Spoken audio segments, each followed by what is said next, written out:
बारिश में बर्बाद हुई धान की फसल, किसानों को मुआवजे की दरकार। सपा के पूर्व विधायक ने डीएम को पत्र भेजकर बारिश में बर्बाद हुई धान की फसल, किसानों को मुआवजे की मांग। खबर उत्तर प्रदेश गोंडा जिले से है, जहां बेमौसम बारिश से बर्बाद हुई धान की फसल के लिए किसानों को मुआवजा मिलेगा, जिसके लिए सरकार ने प्रशासन को सर्वे कराने के निर्देश दिए हैं। नुकसान की भरपाई के लिए किसानों को जल्द से जल्द नजदीकी कृषि विभाग कार्यालय में या फसल बीमा हेल्पलाइन नंबर 14447 पर शिकायत दर्ज करानी चाहिए। बीमा कराने वाले किसानों को फसल बीमा योजना के तहत मुआवजा मिलता है, जिसमें आमतौर पर 48 से 72 घंटे के भीतर सूचना देना आवश्यक है। कहीं न कहीं राजस्व कर्मी की लापरवाही से किसानों का धान की फसल मुआवजे का लाभ नहीं मिल पा रहा है, जिससे किसान काफ़ी नाराज है। 2 दिन से हो रही बेमौसम बारिश से खरीफ की फसलों की धान, तिल, उड़द, बाजरा और आलू को भारी नुकसान पहुंचाया है। खेतों में जल भराव और तेज हवाओं के कारण समय से लगाए गए और कम अवधि की धान की बालियां जमीन पर गिर गई हैं, जिससे कटाई से भारी मुश्किल हो रही है। जल भराव से धान के उत्पादन और गुणवत्ता पर प्रतिकूल प्रभाव पड़ने की आशंका है। सपा के पूर्व विधायक बैजनाथ दुबे ने डीएम को पत्र देकर मांग की। किसानों के फसल बर्बाद हो गए हैं, जिनको लेखपाल द्वारा जांच कर मुआवजा किसानों को दिया जा सके। Ground report. अब मीडिया की टीम पहुंची तो किसका हाल जाना और खेत में धान की फसल का नुकसान के बारे में जानकारी ली तो उनसे पूछा गया क्या लेखपाल आए थे, तो अधिकांश लोगों ने बताया कि हल्का लेखपाल अभी नहीं आए हैं। जांच करने लेखपाल की लापरवाही से किसानों की फसल बर्बाद होने पर सरकार से मुआवजे की मांग की जा सकती है। पानी में डूब गई, ऐसे में फसल की कटाई में परेशानी होगी, वहीं उत्पादन और गुणवत्ता में भी प्रतिकूल प्रभाव पड़ेगा। तहसील के 100 से अधिक किसानों की 1000 से अधिक बीघे धान फसल खेत में गिरकर बर्बाद हो गई है। किसान नेता अजय सोनी ने बताया कि बारिश से किसानों का आर्थिक नुकसान हुआ है। उन्होंने नुकसान का आकलन कर प्रशासन से मुआवजा देने की मांग। इसका कारण यह है कि फसल बीमा योजना के तहत सरकार किसानों को प्राकृतिक आपदाओं के कारण हुए नुकसान की भरपाई के लिए गोंडा से डीएम प्रियंका निरंजन ने निर्देश दिया था कि बरसात से धान की फसल खेत में बर्बाद हो गई है। सभी तहसीलों के राजस्व कर्मी गांव में जाकर किसानों की फसल का आकलन करें और रिपोर्ट दें, ताकि मुआवजा मिल सके। किसानों से की गई खास बातचीत। गोंडा से राम नारायण जायसवाल की खास रिपोर्ट। क्या नाम है, कौन सा स्थान है? एक ग्राम सभा नौवा गांव है, सुखदेव वर्मा नाम है हमारा। ये देख रहे हैं धान पानी में सड़ रहा है। अरे तो साहब पानी है, बदरा गिर गया है कि सब धान तो सड़िन गया है।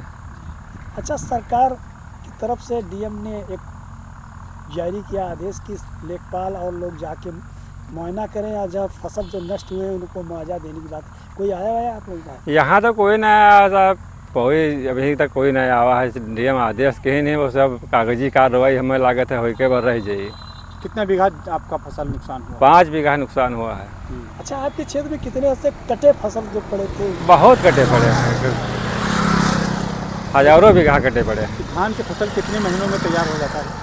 लगभग 3 साढ़े 3 महीने में तैयार होता है लगभग। अरे साहब इतना कठिनाई पड़ा है कि न जानी कितना किल्लत, लाइन लगा के खाद लेके आवागा है, बोआगा है, उसके बाद में कोनो में तैयार हुआ है तो बरसात ले ली, अतः पानी बरस गया कि सब धान नष्ट हो गया है।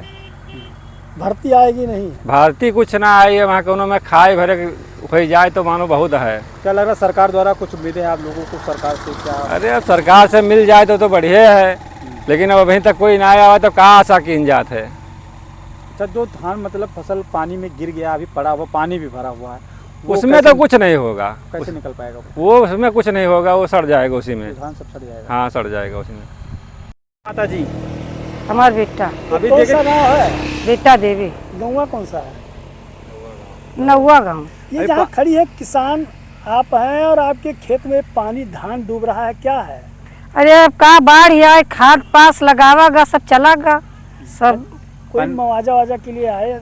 कोई कुछ नहीं आवा, ना कुछ कोई दे, कुछ नहीं, कोई नहीं आवा। कितना नुकसान हुआ होगा आपका? अरे 5 बीघा नुकसान हुआ है। ये पानी में धान जो निकाल रहे हैं, ये कैसे निकल पाएगा? इसमें चावल निकलेगा या नहीं? अरे अब वो चाउर का निकसी सड़ जाएगा। सड़ जाई, कोनो में दिन काटे खाए और का खाए तो मिलबे न करिए, और तो बड़ी दूर है। राशन वासन भी मिल रहा है? कुछ नहीं। क्या नाम है भी आपका? हमारा चेतराम गोस्वामी नाम है सर। ये कौन सा गांव है? कौआपुरवा साहब, मऊजा सुसगवा। अच्छा, ये देख रहे हैं कि पानी भरा है और धान आपका पानी में कटा हुआ पड़ा हुआ है, क्या है ये? सर सब धनवा तो पड़ा है साहब। कोई लेखपाल उखपाल आए थे, नहीं आए? अभी तो कोई नहीं आया है साहब। कितना नुकसान हुआ होगा? अब साहब ये लमसम ही समझ लो 50-60 कुंटल धान तो है 50 कुंटल धान कम से कम 10 बीघा है तो 10 बीघा। हाँ 10 बीघा है साहब। अच्छा ये कब काटे थे? साहब ये कटा है वही पनिया से पहले का 8 दिन का है। पहले कटवा दी थी। हाँ। कंपाइन वगैरह से क्यों नहीं कटवाते हैं? साहब पानी पहले गिल रहा तो सोचा कि कंपाइन न चल पाई तो हथवे से काट दिन जाए, थोड़ी बारिश होगी सब खराब होगा। अच्छा इस समय इसको सुखवाने का प्रयास कर रहे हैं मगर पानी भर रहा, कहाँ उठा के धर रहे हैं? अब साहब कोनो मेरे हिम सुखवा रहा था, कहाँ अब पनिये है तब कहाँ सुखवा जाए, उल्टा पलटा जा। नहीं बनता है साहब। अब साहब जाकर चावल बन का पाई। क्या मांग करते हैं सरकार से? अब सरकार से यही मांग कही थे साहब जो नुकसान भा है तो थोड़ा बहुत हमहू सबका मिल जाए जो। उसका मुआवजा लेखपाल आए हाँ कि नहीं मुआवजा आए? अब ही नहीं आया है साहब। तो आपने फोन नहीं किया लेखपाल को? नहीं फोन नहीं क्या लगा है लेखपाल? लेखपाल के साहब हम जान इतना है कि क्या है इतना आपके तो पढ़ा। प्रधान से नहीं वार्ता हुई? प्रधान से साहब नहीं वार्तालाप भाई अभी। सही है, अपना खुद का है कि बटैया लिए? ये बटैया खेती है साहब। कितनी भर्ती लगी होगी इसमें? अब इसमें साहब लमसम ही समझ लो 10 बीघा में साहब 30 से 35 हज़ार रुपये भर्ती लागी जाती। उचियाने की उम्मीद है नहीं है? अब उचियाने का उम्मीद है साहब, मुश्किल दिखात है। अब कोनो मेरा बादर गरेरे है फिर। क्या नाम है? चेतराम गोस्वामी कौन साहब। सा स्थान है? ये कौआ पुरवा है साहब।